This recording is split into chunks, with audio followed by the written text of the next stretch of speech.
The refuge, the rental cars, tires crunched on the gravel driveway as Olivia Westbrook cut the engine. For several minutes, she simply sat there, hands still gripping the steering wheel, staring at the weathered cedar cottage before her. Pine trees swayed gently in the late afternoon breeze, their shadows dancing across the small porch. Beyond the cottage, she caught glimpses of Twilight Cove's steel-blue waters through the trees. 3 months, she whispered to herself, 3 months to figure out what comes next. At 31, Olivia hadn't expected to be starting over. The Boston landscape architecture firm where she'd spent the last 7 years had merged with a larger company, eliminating her department in the process. 2 weeks later, Daniel had ended their 5-year relationship with Clinical Precision over dinner. "We're just moving in different directions," he'd explained, as if discussing a minor schedule change rather than dismantling their shared life. Olivia finally stepped out of the car, the cool Maine air filling her lungs. The cottage owner, Mrs. Peterson, had left the key under a terracotta pot of geraniums, just as promised. Inside, the space was small but thoughtfully arranged: a living room with a stone fireplace,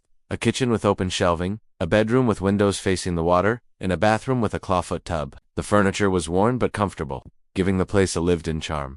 After bringing in her bags, Olivia stood at the kitchen window, watching as twilight settled over the cove. No city noise, no emails demanding immediate attention, no sympathetic glances from friends who didn't know what to say about her double loss of career and relationship. "This is exactly what I needed," she said to the empty room. The next morning, Olivia woke to mist hanging over the water. She made coffee and carried it to the small dock at the edge of the property. Sitting cross-legged on the weathered boards as the sun slowly burned through the fog, her sketchbook lay open on her lap, but remained blank as she simply absorbed the quiet beauty around her. Days fell into a gentle rhythm. Mornings spent walking along the shoreline collecting interesting stones and driftwood. Afternoons, sketching landscape designs with no client specifications to constrain her creativity. Evenings reading by the fireplace or sitting on the porch watching the stars emerge. By the end of her first week, Olivia felt the constant tightness in her chest beginning to loosen. She started a garden rehabilitation project around the cottage, clearing overgrown areas and imagining what might bloom there next season. The physical labor was therapeutic, connecting her to the earth in ways her computer-based work in Boston rarely had.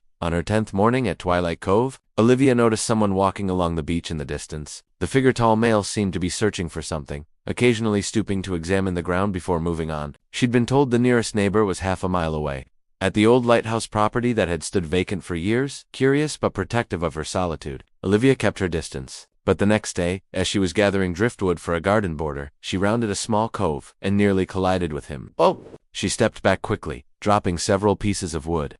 "Sorry," the man said, immediately kneeling to help gather what she'd dropped. "I didn't mean to startle you." Up close, she noticed his eyes first deep blue, like the water at dusk, lined with the kind of weathering that came from squinting at horizons. His dark hair was slightly too long, as if haircuts had become an afterthought. He wore simple clothes, faded jeans, a gray Henley pushed up at the sleeves, revealing forearms tanned and marked with small scars of physical work.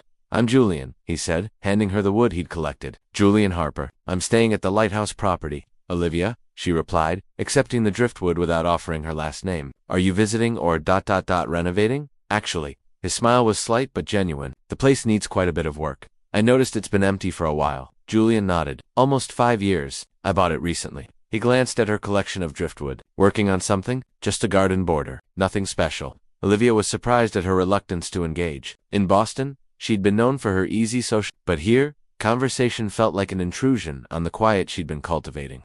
"Well, I should let you get back to it." Julian seemed to sense her hesitation. "If you need any tools or anything, I'm just down the beach." "The house with the half-painted lighthouse?" "Thanks," Olivia said, already taking a step back. "Good luck with your renovation." As she walked away, Olivia couldn't help glancing back once. Julian stood where she'd left him, looking out at the water. Something about his solitary figure against the vast backdrop of sky and sea resonated with her. Another person seeking refuge, perhaps. That evening, as twilight painted the cove in lavender and gold, Olivia sat on her porch, sketching not garden plans, but the profile of a lighthouse against a darkening sky, its beam reaching out across troubled waters. She hadn't planned to include any people in her summer of healing, but something about Julian's presence at the edge of her temporary world didn't feel threatening to her carefully constructed piece. Maybe, she thought, closing her sketchbook as the first stars appeared. Not all interruptions were unwelcome. Chance encounters for the next week. Olivia maintained her distance from the lighthouse property. Occasionally she would spot Julian working on the exterior, replacing weathered boards, scraping old paint, or hauling materials from his truck. Twice they had exchanged distant waves, but neither made an effort to bridge the space between them, and that suited Olivia fine.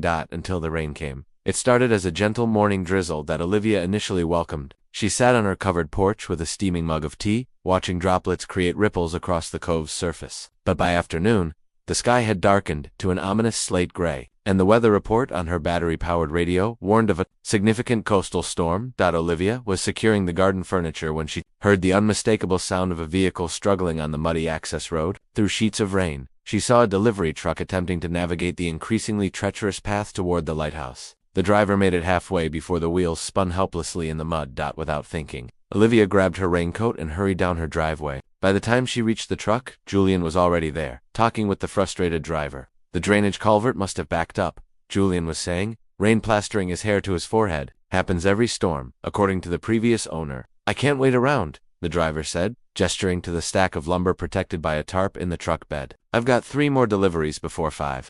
I have some gravel at my place, Olivia offered, surprising herself, and a wheelbarrow might help create enough traction. Both men turned, noticing her for the first time. That would be incredibly helpful, Julian said, relief evident in his voice. 20 minutes later, they had created enough of a gravel path for the truck to back up and make it to more stable ground. The driver, eager to continue his route, left the lumber at the junction of their 2 properties. Thank you, Julian said, as they stood dripping in the rain. I wasn't expecting the delivery until tomorrow. Bad timing with this storm. Seems like the lumber will be even later now, Olivia observed. Looking at the pile that was at least a quarter mile from Julian's house, he sighed. I'll figure something out once the rain lets up. Lightning flashed, followed almost immediately by a crack of thunder that shook the ground beneath them. You should come wait it out, Olivia found herself saying, at least until this passes. My cottage is closer. Julian hesitated, then nodded as another lightning bolt illuminated the darkening landscape. Inside, Olivia handed him a towel and put a kettle on the stove. Tea or coffee? Coffee, if you have it, Julian replied, drying his hair. Black is fine. The small talk was awkward at first. Polite comments about the weather, the challenges of rural living, the beauty of the cove despite the current tempest. But as the storm raged outside and they settled into the comfort of the cottage, something shifted. So what brings you to Twilight Cove? Julian asked, cradling his second cup of coffee between calloused hands. Olivia considered deflecting but found herself answering honestly. A reset. My job disappeared in a corporate merger, and my relationship ended around the same time. Double blow, Julian said with sympathy that held no pity. What about you? Most people don't buy abandoned lighthouses. A smile played at the corners of his mouth. I've always had a thing for forgotten places. I restore old buildings professionally. Or I did, until recently. He gazed out the window. This lighthouse is more personal though. How so? I used to spend summers here as a kid. My grandfather was the last lightkeeper before it was automated. His expression softened with memory. When I saw it was for sale, it felt like, I don't know, a sign maybe. The rain drummed steadily on the roof, creating a cocoon of sound around them. Olivia found herself relaxing into the conversation. What are your renovation plans? She asked.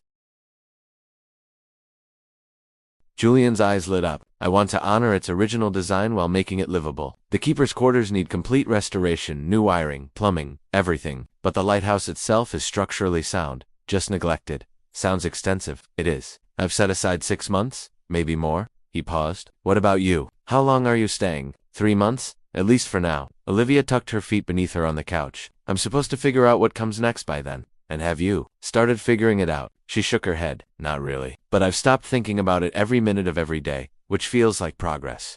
The conversation flowed more easily after that. Julian spoke about his restoration company in Portland, which he'd started 12 years ago.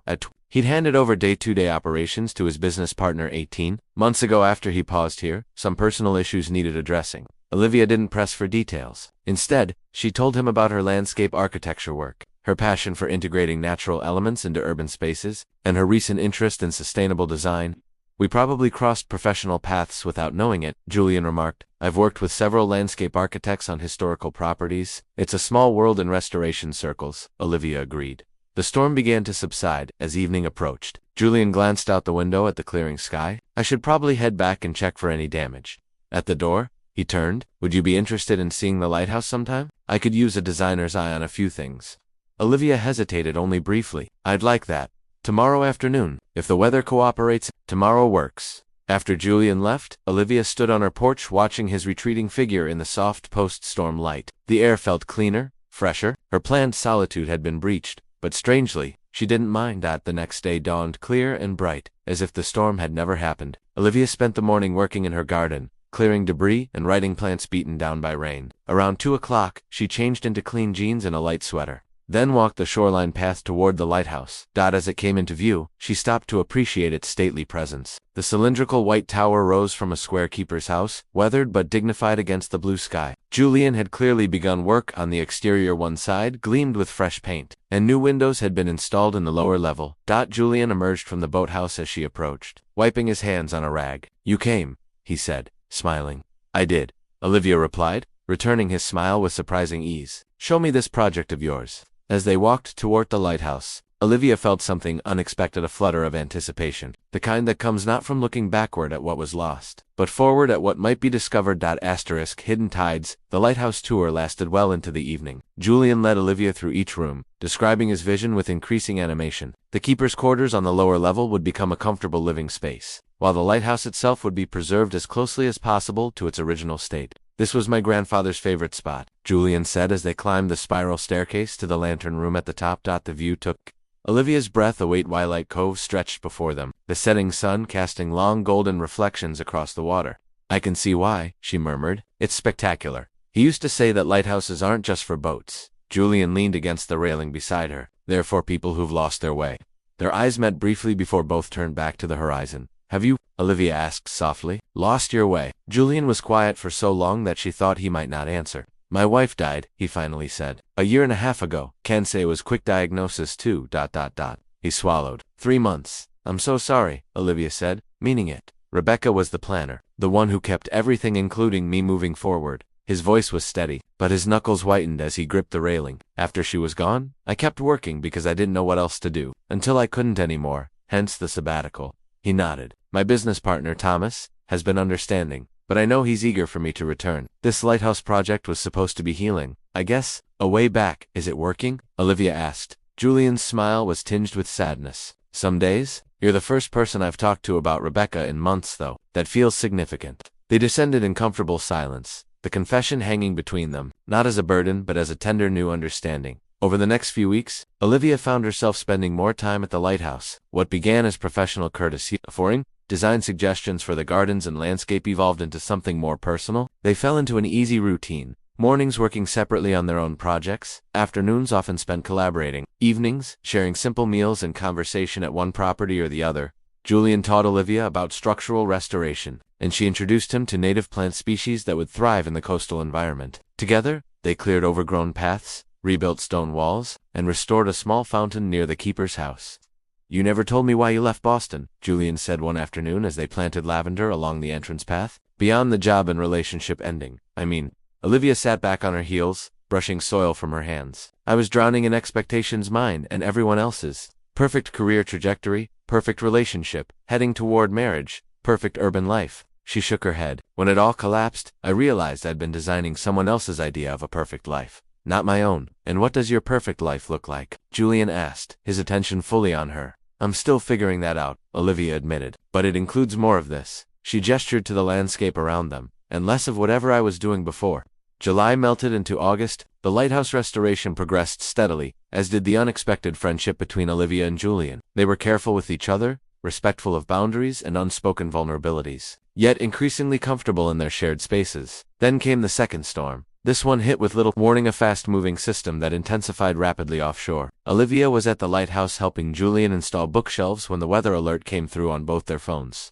"You should head back before it gets worse," Julian said, looking at the darkening sky. "The cottage is on lower ground," Olivia replied. "If it floods again like last time, it might be safer here." The decision was made for them when the first powerful gusts hit, bringing with them horizontal rain and debris from the surrounding woods. Within minutes, the lighthouse became their shelter, the storm their unwitting companion for the night. As darkness fell and the power flickered out, they gathered candles and blankets in the partially renovated living room. Julian got a fire going in the old stone fireplace, its warm light creating a haven against the howling wind outside. "Are we tempting fate?" Olivia asked, wrapped in a blanket on the makeshift seating they'd created near the fire. "Two storms, two shelters." Julian handed her a mug of tea from his camping stove. "Maybe the weather has a better sense of timing than we do." The comment hung in the air between them, acknowledging what neither had put into words, the growing connection that had nothing to do with landscape design or architectural restoration. "Julian," Olivia began, then paused, uncertain how to continue. "I know," he said quietly. "I feel it too. Is it too soon?" For both of us? He considered this firelight playing across his features. Rebecca used to quote something about how grief and new beginnings aren't mutually exclusive, that sometimes they're part of the same journey. Wise woman, Olivia said. She would have liked you, Julian replied, the simple statement carrying profound meaning. Later, as the storm reached its peak, they talked about everything and nothing: childhood memories, professional triumphs and failures, books they'd loved, places they hoped to see. In the intimate cocoon created by the storm, honesty came easily. I'm scared, Olivia admitted in a rare moment of silence. Not just of whatever this is between us, but of making any decision about my future. What if I choose wrong again? Julian reached for her hand across the space between them. Maybe there are no wrong choices, just different paths. His hand was warm, solid, real in hers. Outside, the storm began to subside, but neither made a move to let go. Weathering storms. The morning after the storm brought clarity to the landscape. Debris scattered, but the sky washed clean. The world renewed. It also brought complications. Olivia woke on the makeshift bed near the fireplace to find Julian already up, making coffee on his camping stove. Something had shifted between them last night. Nothing physical beyond that moment of holding hands, but a barrier had been crossed, nevertheless. Morning, he said, offering a steaming mug. Power's still out, but the road looks passable. Thanks, she replied, accepting both the coffee and the gentle return to normalcy it represented. They spent the morning assessing storm damage to both properties. The lighthouse had weathered the storm well, but Olivia's cottage had suffered a broken window and some water damage to one wall. I can help you fix it, Julian offered as they surveyed the damage. I'd appreciate that, Olivia said. The rental agreement made her responsible for minor repairs, and while she was handy, she lacked the proper tools. They were measuring for replacement glass when Olivia's phone, newly charged in Julian's truck, began ringing. The caller ID showed her former boss, Patricia. I should take this, she said, stepping outside. Patricia wasted no time on pleasantries. Olivia, I've been trying to reach you for days. I've got an opportunity I think you'll want to hear about. The offer was unexpected: a new position at a prestigious sustainable design firm in Boston, heading their urban renewal division. Patricia had recommended Olivia, and the firm was eager to meet her. They need an answer soon, Patricia said. They're staffing up for a major city contract. How soon? Olivia asked, watching Julian through the window as he carefully removed broken glass from the frame. End of the week. It's perfect for you, Olivia. Everything you've been working toward. Was it though? The Olivia who had left Boston 3 months ago would have jumped at the opportunity. But now, I'll think about it, she promised before ending the call. Inside, she found Julian installing a temporary cover over the window. Everything okay? He asked, noting her expression. Job offer, she said. In Boston. A good one. Something flickered in his eyes before he nodded. When would you start? If I accept, 2 weeks. The conversation stalled there, neither willing to ask the obvious questions about what it might mean for whatever was growing between them. They worked in relative silence for the rest of the day, the ease of their previous interactions replaced by careful politeness. When Julian left that evening, their goodbye felt weighted with unspoken words. Alone in her cottage, Olivia paced the small living room. The job was exactly what she'd wanted before coming to Twilight. Co-prestigious, challenging, aligned with her values. Yet the thought of returning to Boston now felt like stepping backward rather than forward. The next morning brought another unexpected arrival. A sleek black SUV pulled up to the lighthouse as Olivia was walking along the beach. From it emerged a tall man in a button-down shirt and designer jeans, casual but expensively so. Julian met the visitor at the door with a handshake that looked formal even from a distance. The conversation appeared intense, with the visitor gesturing emphatically while Julian mostly listened. Olivia continued her walk, not wanting to intrude. But later, when she returned to her cottage, she found Julian sitting on her porch steps. My business partner, he explained before she could ask. Thomas decided a surprise visit was necessary to check on my progress, both with the lighthouse and my return to work. And what did you tell him? That I need more time. Julian ran a hand through his hair. But the truth is, our biggest client is threatening to take their business elsewhere if I don't personally oversee their next project. When would you need to go back? Next month at the latest. He looked up at her. Thomas is staying in town overnight. He wants me to have dinner with him and some potential clients who are vacationing nearby. You should go, Olivia said, meaning it despite the hollow feeling in her chest. It sounds important. Julian stood. What about your job offer? Have you decided? Not yet. She forced a smile. We both have some thinking to do, I guess. Later that evening, alone again, Olivia found herself drawn to her sketchbook. Instead of working on landscape designs, she began sketching what could be done with the lighthouse property, the gardens that could be planted, the pathways that could connect different areas, the outdoor spaces that could be created for living and entertaining. It was midnight when she realized she'd filled nearly 20 pages with ideas for a place she might never see completed. The next day, Julian was conspicuously absent. His dinner with Thomas had apparently extended to a full day of meetings. Olivia used the time to call Patricia back, asking detailed questions about the position, the company culture, the expectations. They want someone who can commit long-term, Patricia emphasized. This isn't a stepping stone position. After the call, Olivia drove into the small town near Twilight Cove, seeking perspective and a change of scenery. At the local cafe, she opened her laptop and began researching the design firm that wanted to hire her. Their work was impressive, their values aligned with hers on paper. It was objectively a perfect opportunity, so why did it feel like abandoning something essential? She was still sitting there, nursing a cold coffee, when Julian appeared in the doorway. Their eyes met across the room, and he made his way to her table. "I thought I might find you here," he said, taking the seat across from her. "Thomas just left. How did it go?" "Complicated." Julian looked tired but resolute. "He brought contract paperwork for me to sign, a formal return date, project assignments, the works." Olivia's heart sank. "Did you sign?" "I told him I needed to figure something out first." Julian reached across the table and closed her laptop gently. "We need to talk, Olivia. Not about Boston or Portland or job offers or clients. About us.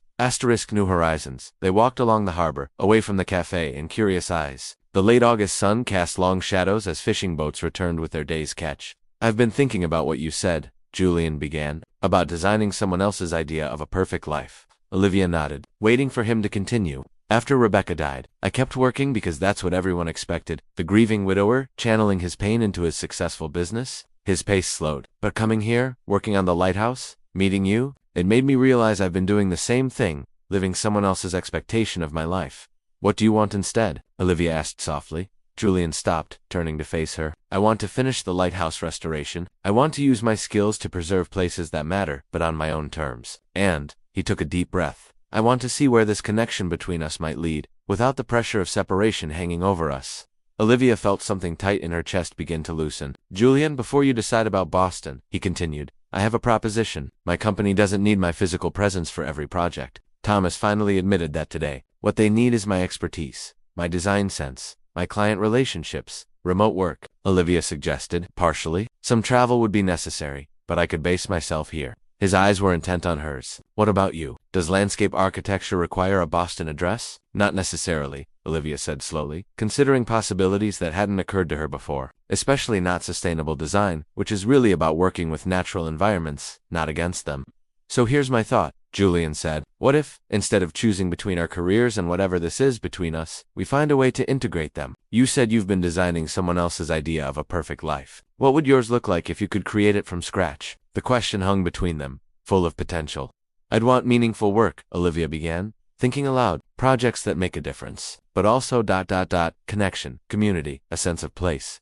All possible here," Julian pointed out, "or somewhere like here." "What are you suggesting exactly?" Julian smiled. "I'm suggesting we stop seeing our choices as binary. Stay or go, career or relationship, past or future." He gestured toward the water. "Twilight Cove is just one place. There are countless communities along this coast that need exactly our restoration, preservation, sustainable design. A partnership," Olivia said, understanding dawning. "Professional, and ... and whatever else we want it to be," Julian finished. "No pressure, no timeline, just possibility." They continued walking, the conversation flowing more freely now. Julian explained how he could restructure his role at the company, taking on special projects and consultation work rather than day-to-day operations. Olivia considered how she might establish her own small practice focusing on sustainable coastal landscape design. "I could still take the Boston position temporarily," she mused. "Build some additional credentials, make connections. It doesn't have to be permanent, and I do need to resolve things with my current clients." Julian agreed, "but not at the expense of what matters most."